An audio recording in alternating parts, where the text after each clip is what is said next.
the front of his mind. During his short visit, he visited many mission houses, gave a lot of valuable advice to the missionaries who were based over here. One of the things that transpired at that time, that took place at that time, was a conference for missionaries who were based in Europe. It was easier for them to get together. And a lot of new ideas were put forward in this conference.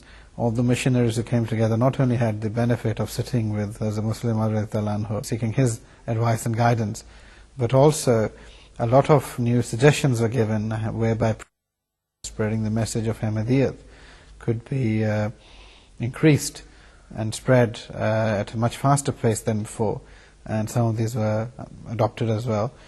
Another key aspect of this visit was also the meeting with members of the Jamaat at that time. In certain areas there were some very old families of the Ahmadiyya Jamaat who were based either in the UK and some families in Europe, on the continent mainland that is as well. And I had an opportunity to meet with Hazrat Muslim Anhu. And so after all of these, after a stay of a few months, then Hazrat Muslim Anhu returned to Pakistan in September of 1953. Another brilliant accomplishment by Hudur is the initiation of the Hijri Shamsi calendar. It is based on the solar calculation system, but for each month a very appropriate name has been given which is related to some very outstanding incident in the history of Islam. So in this way he gave new names to all these months of the year and calendar, and they always indicate to something very important happening in the history of Islam. Like the names are, for example, Sulah, Tabligh, Aman, Shahadat, Hijrat, Ihsan, Wafa, Zuhur, Tabuk, Ikha, Nabuwat, Fatah.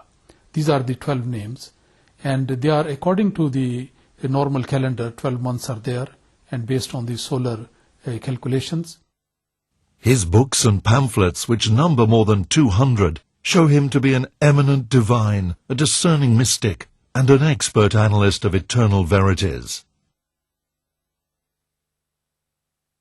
On the 27th of December, 1957, Hazrat Khalifatul Masih II initiated a blessed project called the Waqf Jadid. The primary objective of this project was to expand the missionary work, to educate and impart religious training to the rural population inside Pakistan. ये करीबन आखिरी उम्र की हुजूर की ये तहरीक थी, तहरीक वक्फ जदीद, जो आपने आखिरी उम्र में की, और उसके लिए भी आपने ये नहीं कि उसमें कोई कमजोरी नजर आती है या बुढ़ापा नजर आता है, बल्कि उसमें आपने यहाँ तक फरमाया कि इस तहरीक के मुतल्लिक, इसके मुफीद होने के मुतल्लिक मुझे इतना यकीन है कि अगर मुझे इसके लिए अपने कपड़े और अपनी जायदाद बेच के काम करना पड़े तो मैं वो भी करूंगा. इतना जज्बात जोश था उसमें. Hudur appointed Sahibzada Mirza Tahir Ahmad as its first director, Nazim Irshad. Waqf Jadid proved to be the last initiative put before the community by Hudur. المسيح محمد عليه السلام تلقى نبوءة ونبوءات حتى بخصوص أولاده وخاصة المصلح الموعود. هناك نبوءة طويلة في اللغة العربية، لكن مضمون هذه النبوءة أنه سوف يبارك له بذريته وأنه سوف يعطيه نسلا كثيرا، وقال يقطع آباؤك ويبدأ منك.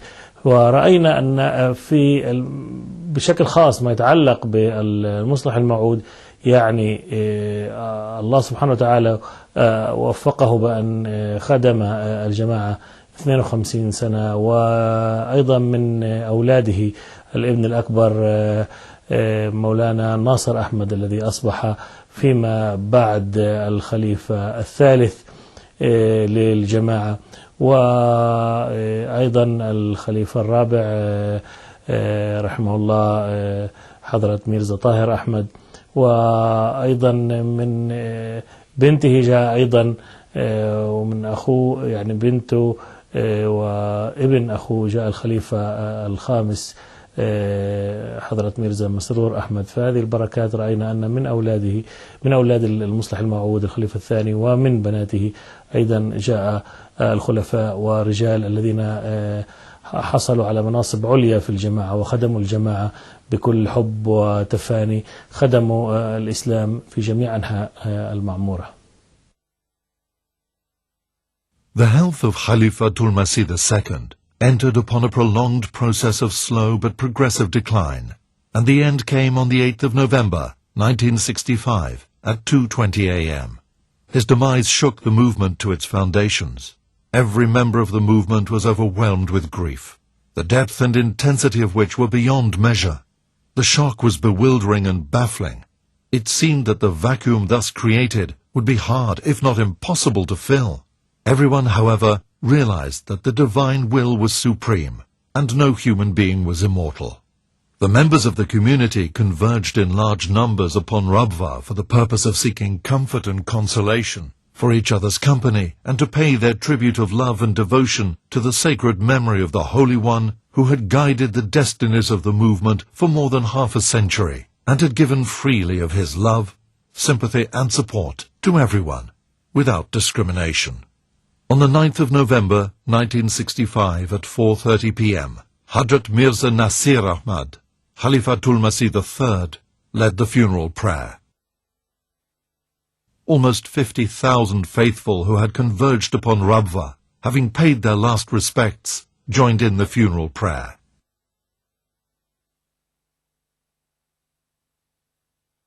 Huzur was later laid to rest in the Bahishti Maqbara, next to Hazrat Amar Jan's final resting place. The death of Hazrat Mirza Bashiruddin Mahmood Ahmad, Khalifatul Masih II and Musleh Moud brought to end a most eventful career, resplendent with far-reaching enterprises, leadership and guidance. A man of astonishing strength and unending love, of versatile genius and dynamic personality. There was hardly a sphere of contemporary thought and life during the past half-century, from religious scholarship, missionary organization, and even political leadership, on which Hazrat Musleh Moud did not leave the deepest of imprints. जब कभी मौका मिले तुमको दुआएं खास का याद कर लेना हमें अहले वफाए कादिया याद कर लेना हमें अहले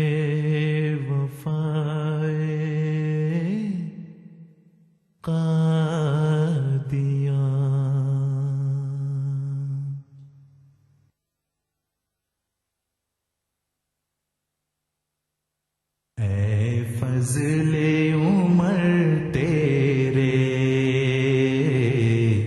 ओ साफ करीमाना है फज़ले उमर तेरे ओ साफ करीमाना याद के बनाते हैं